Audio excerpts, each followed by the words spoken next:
പ്രിയപ്പെട്ട സുഹൃത്തുക്കളെ, 2024 ഏപ്രിൽ 26-നാണ് കേരളത്തിൽ ലോക്സഭാ തെരഞ്ഞെടുപ്പ് നടക്കുക. അതിനുശേഷം 2-3 ആഴ്ച കഴിഞ്ഞിട്ടാണ് ഫലം പ്രഖ്യാപിക്കുക. സുഹൃത്തുക്കളെ, ഈ ലോക്സഭാ തെരഞ്ഞെടുപ്പിൽ ആലപ്പുഴ പാർലമെൻറ്റ് മണ്ഡലത്തിൽ നിന്ന് സേവ് കേരള ഫോറം എന്ന് പറയുന്ന വേദിയുടെ സ്ഥാനാർത്ഥിയായി ഞാൻ മത്സരിക്കുന്ന വിവരം ഇതിനകം തന്നെ എൻ്റെ പ്രേക്ഷകർ അറിഞ്ഞിട്ടുണ്ടല്ലോ. ഞാൻ തന്നെ അത് എൻ്റെ പ്രേക്ഷകരോട് അത് പറഞ്ഞിരുന്നു. അതിനുശേഷം നിരന്തരം ഞാൻ ആ വിഷയവുമായി ബന്ധപ്പെട്ട് വീഡിയോകൾ ചെയ്തിരുന്നു. അക്കാര്യത്തിൽ കുറച്ചുകൂടി കാര്യങ്ങൾ നിങ്ങളോട് സംസാരിക്കാനും എൻ്റെ പ്രേക്ഷകരിൽ നിന്ന് കൂടുതൽ പങ്കാളിത്തവും സഹായവും വീണ്ടും അഭ്യർത്ഥിക്കാൻ വേണ്ടിയിട്ടാണ് ഞാൻ ഇന്ന് ഈ വീഡിയോയിലൂടെ ശ്രമിക്കാൻ പോകുന്നത്. സുഹൃത്തുക്കളെ, ആദ്യമായിട്ട് എനിക്ക് സൂചിപ്പിക്കാനുള്ള ഒരു പ്രധാനപ്പെട്ട കാര്യം, വളരെ അഭിമാനത്തോടു കൂടി എനിക്ക് എൻ്റെ പ്രേക്ഷകരുമായി പങ്കുവെക്കാനുള്ള ഏറ്റവും പ്രധാനപ്പെട്ട ഒരു കാര്യം എന്ന് പറയുന്നത്, കേരളത്തിൽ ഇപ്പോൾ തെരഞ്ഞെടുപ്പിന് മത്സരിക്കുന്ന മറ്റൊരു രാഷ്ട്രീയ പാർട്ടി നേതാവിനും ലഭിക്കാത്ത അത്ര പ്രാധാന്യം കേരളത്തിലെ ജനങ്ങൾക്കിടയിൽ ഏറ്റവും കൂടുതൽ സ്വാധീനമുള്ള സാമൂഹ്യ മാധ്യമത്തിൽ എനിക്ക് ലഭിച്ചു എന്നതാണ്. ഇപ്പോൾ എന്നെക്കുറിച്ച് സംസാരിച്ചാൽ ഞാൻ ആരാണ് സുഹൃത്തുക്കളെ? ഞാൻ ഏതെങ്കിലും ഒരു രാഷ്ട്രീയ പാർട്ടിയുടെ നേതാവല്ല. എനിക്കൊരു രാഷ്ട്രീയ പാർട്ടിയുടെ പിന്തുണയില്ല. എനിക്ക് ബ്രാഞ്ചുകളില്ല, ബൂത്തുകളില്ല, എൻ്റെ കയ്യിൽ പണമില്ല. ആ നിലയിൽ ഇന്നത്തെ പരമ്പരാഗത രാഷ്ട്രീയ പ്രവർത്തന മേഖലകളിൽ എന്നെ എടുത്തു നിങ്ങൾ പ്രതിഷ്ഠിച്ചാൽ ഞാൻ വളരെ പരമദുർബലനാണ്. ആ മേഖലകളിലെല്ലാം പരമദുർബലനാണ്. പക്ഷേ ആണെങ്കിൽ പോലും ആ ദുർബലനായിട്ടുള്ള എനിക്ക് കേരളത്തിലെ സാമൂഹ്യ മാധ്യമ മേഖലയിൽ തെരഞ്ഞെടുപ്പിന് തൊട്ടു മുമ്പ് കിട്ടിയ പ്രാധാന്യം, കിട്ടിയ പ്രസക്തി ഒരു മുഖ്യധാര രാഷ്ട്രീയ മുന്നണികളുടെ സ്ഥാനാർത്ഥികൾക്കും ലഭിച്ചില്ല എന്ന് പറയാനാണ് ഞാൻ ആദ്യമായി ശ്രമിക്കുന്നത്. LDFൻ്റെയോ UDFൻ്റെയോ NDAയുടെയോ ഒരു സ്ഥാനാർത്ഥിക്കും ലഭിക്കാത്ത അത്ര ഇടം, അത്ര സ്പേസ് എനിക്ക് സാമൂഹ്യ മാധ്യമ മേഖലയിൽ ലഭിക്കുകയുണ്ടായി.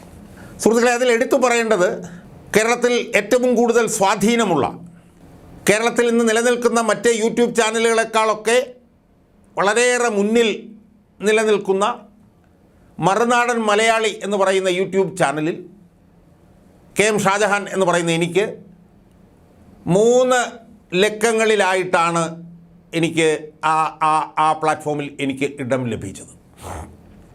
സിമൻ ഷാജൻസ്കറിയ എഡിറ്ററായിട്ടുള്ള മറുനാടൻ മലയാളിയിൽ 3 പാർട്ടായിട്ടാണ് ഞാനുമായി ബന്ധപ്പെട്ടിട്ടുള്ള അഭിമുഖം വന്നത്.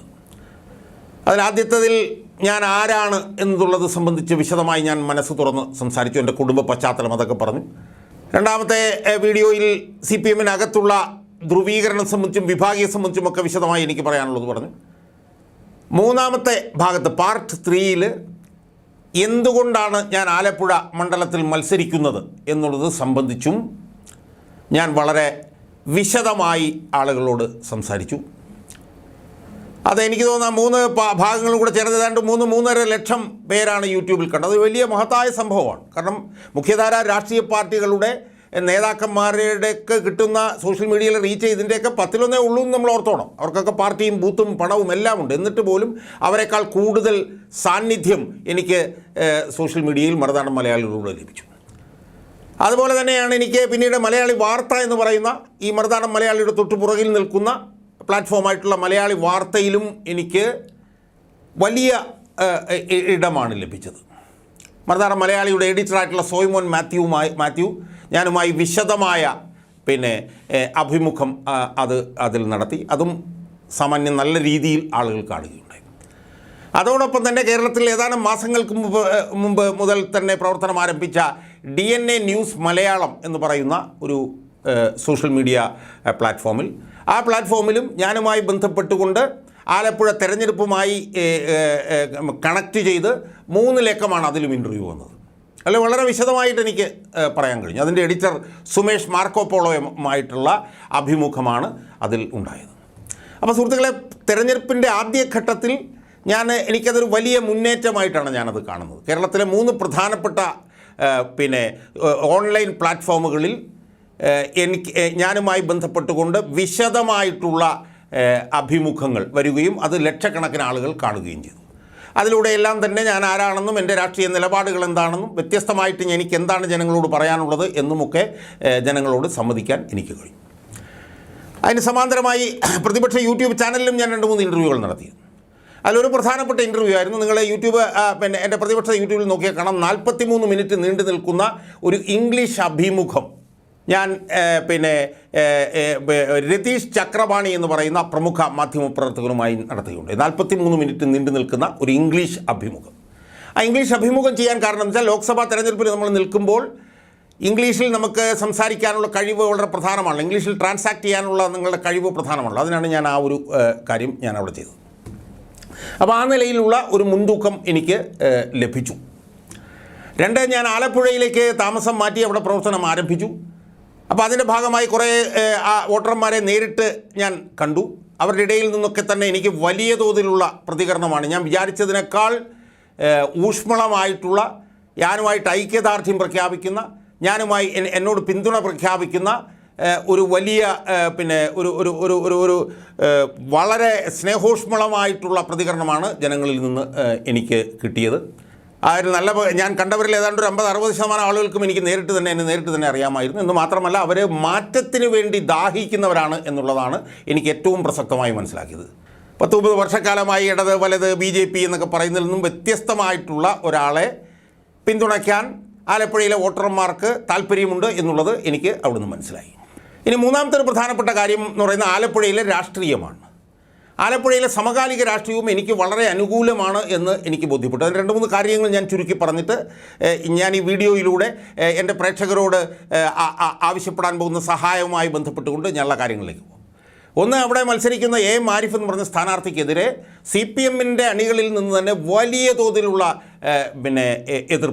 എതിർപ്പ്, രോഷം, പ്രതിഷേധമൊക്കെ പതഞ്ഞു പോവുകയാണ് ആരിഫ് എന്ന് പറയുന്ന ഈ നേതാവിനെതിരെ. അതിൻ്റെ വിശദാംശങ്ങളിലേക്ക് ഞാൻ പോകുന്നില്ല. എതിർപ്പ് വലുതായിട്ടുണ്ട് എന്നുള്ളതാണ്.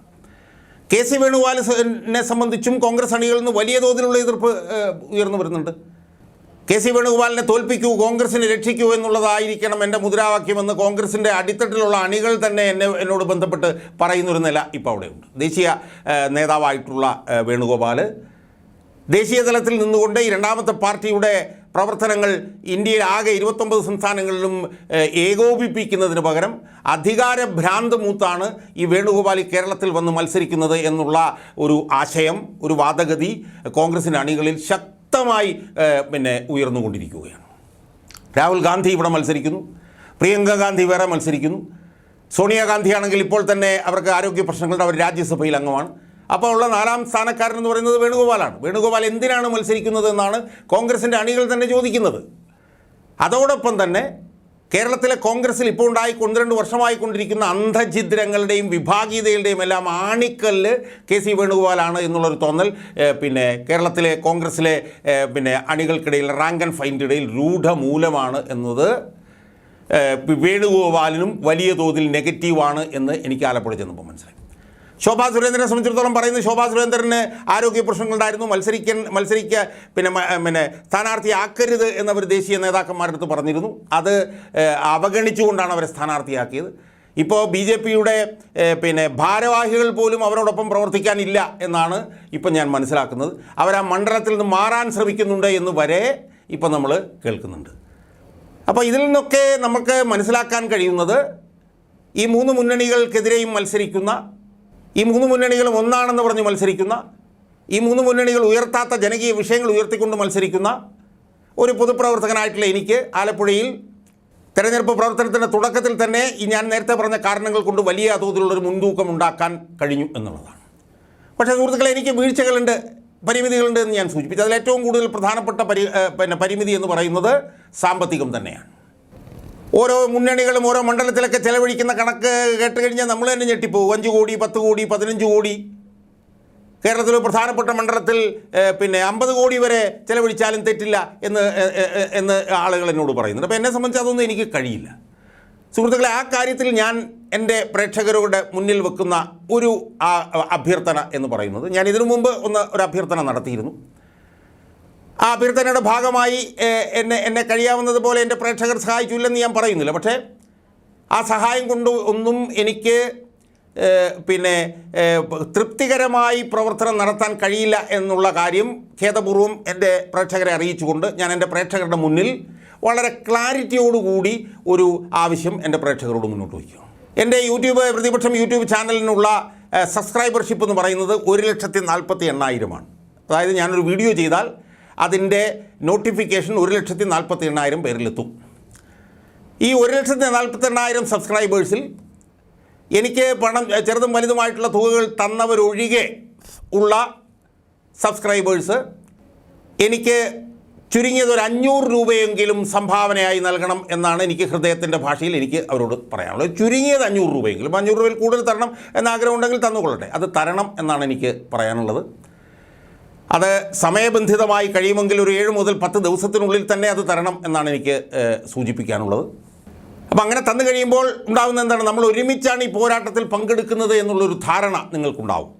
മറ്റ് രാഷ്ട്രീയ പാർട്ടികളെല്ലാം ഈ കള്ളപ്പണക്കാരിൽ നിന്നും നിക്ഷിപ്ത താല്പര്യക്കാരിൽ നിന്നും കോടികൾ സമ്പാദിച്ച് തെരഞ്ഞെടുപ്പിന് മത്സരിക്കുമ്പോൾ അതിനൊന്നും എനിക്ക് കഴിയില്ല എന്നുള്ളത് കൊണ്ടാണ് ഞാൻ എൻ്റെ പ്രേക്ഷകരോട് ചോദിക്കുന്നത്. അതുകൊണ്ട് എനിക്ക് ആ ഭാഗത്ത് പറയാനുള്ളത്, എൻ്റെ സബ്സ്ക്രൈബേഴ്സിൽ എനിക്ക് സംഭാവന തന്നവർ ഒഴികെ ഉള്ളവർ എനിക്ക് ഏറ്റവും ചുരുങ്ങിയത് 500 രൂപയെങ്കിലും സംഭാവനയായി നൽകണം എന്നാണ് എനിക്ക് സൂചിപ്പിക്കാനുള്ളത്.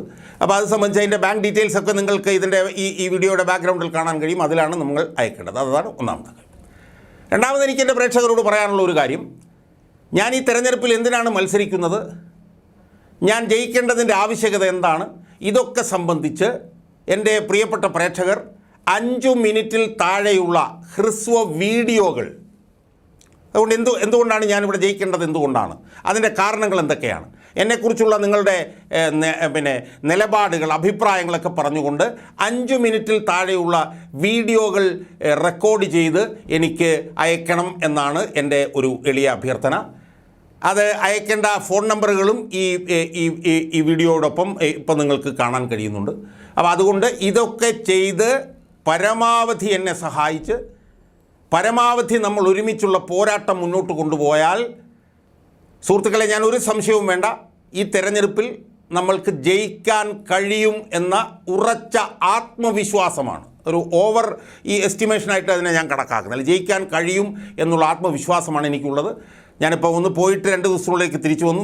നാളെ തന്നെ പോവുകയാണ്. നാളെ പോയാൽ പിന്നെ 26-ാം തീയതി തന്നെ അവിടെ നിന്നു തന്നെയുള്ള പോരാട്ടം നടത്താനാണ് ഞാൻ ഉദ്ദേശിക്കുന്നത്. വലിയ പ്രതികരണമാണ് ജനങ്ങളിൽ നിന്നുള്ളത്. അതുകൊണ്ട് എൻ്റെ ഈ സഹായ അഭ്യർത്ഥന എൻ്റെ പ്രേക്ഷകർ മനസ്സിൽ ഉൾക്കൊണ്ടുകൊണ്ട് എന്നെ കൈയയച്ച് എനിക്ക് ചെറിയ സഹായം തന്ന് എന്നെ സഹായിക്കണം എന്നാണ് എനിക്ക് അഭ്യർത്ഥിക്കാനുള്ളത്.